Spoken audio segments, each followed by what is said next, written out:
Hi, I'm Kasia. Hi, I'm Caroline. And we're social prescribers.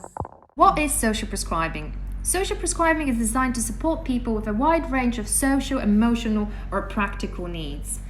We take a patient-centred approach, looking at what matters to them, their interests, their well-being and their specific needs. Social prescribing schemes can involve a variety of activities which are typically provided by voluntary and community sector organisations. We get lots of calls about housing. Havant Borough Council are there to support us. Two Saints, the homeless charity. Guinness Homes, who are the largest housing provider in our area, and Richmond Fellowship also offer support. Probably the biggest challenge we're facing at the moment is mental health. We link our patients to organisations such as Mind, iTalk, Calm Zone. We also get a lot of calls about debt and finances. Citizens Advice Bureau are able to support with this, alongside Step Change and The Bridge. For carers, we've got organisations such as Andover Mind, Social Services, Princess Royal Trust for Carers. Loneliness and isolation is a big challenge, and we're able to provide support via Support Lane, Independent Age, Sane and Good Neighbours. For our patients suffering from bereavement, we've got Bereavement Counselling Charity, the Compassionate Friends, Helping Bereavement or Chris Bereavement Care. We also have a lot of calls from veterans suffering with PTSD or struggling financially, so Veterans Gateway support that, Help for Heroes, SAFA and Combat Stress.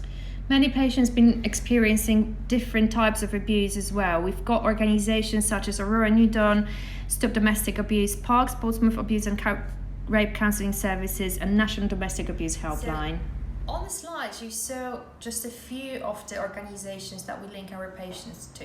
Obviously, there are many, many more out there, and we will always do our absolute best to link our patients to the appropriate services.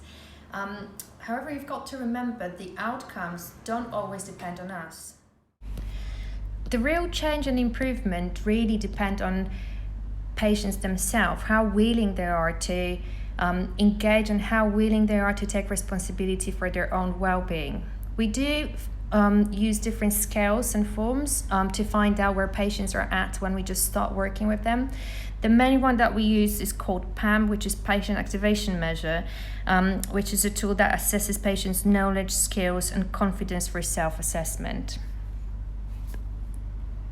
It's also really useful for us to understand the base point of our patients' mental well-being before we start supporting them and referring them to services. The tool we use to measure this is the Warrick Edinburgh Mental Wellbeing Scale, where we ask a series of questions and they rate them according to whether they do these things none of the time up to all of the time. The higher the score on this, the more positive this is regarding their mental well-being, their feelings and emotions. We then repeat this at the end of the service we've provided to see how much they've improved. We don't just support patients though. As social prescribers, we also support community groups that are already in existence, as well as setting up new ones to help and support the patients that we have. We work together on setting up a memory cafe at Waterlooville Community Centre, supporting people living with dementia and their carers. We also engage with community activities with the local care homes such as Pear Tree Court and Wellington Vale. In conjunction with Havant and Waterlooville PCN and also Andover Mind, we managed to set up 2 carer support groups, one in Havant, one in Waterlooville. Also, before the lockdown, Good Neighbours started operating from our Waterlooville Health Centre, and hopefully they will be back to their usual activities soon. We are still doing a lot of work with Community First. Our signposters are still doing some work for us at the moment. Over the lockdown, we've engaged with many voluntary services in the community and also worked with NHS responders. Thank you for listening. Hopefully this presentation helped you to understand our role better. If you have any questions, please don't hesitate to ask, and we're always happy to help.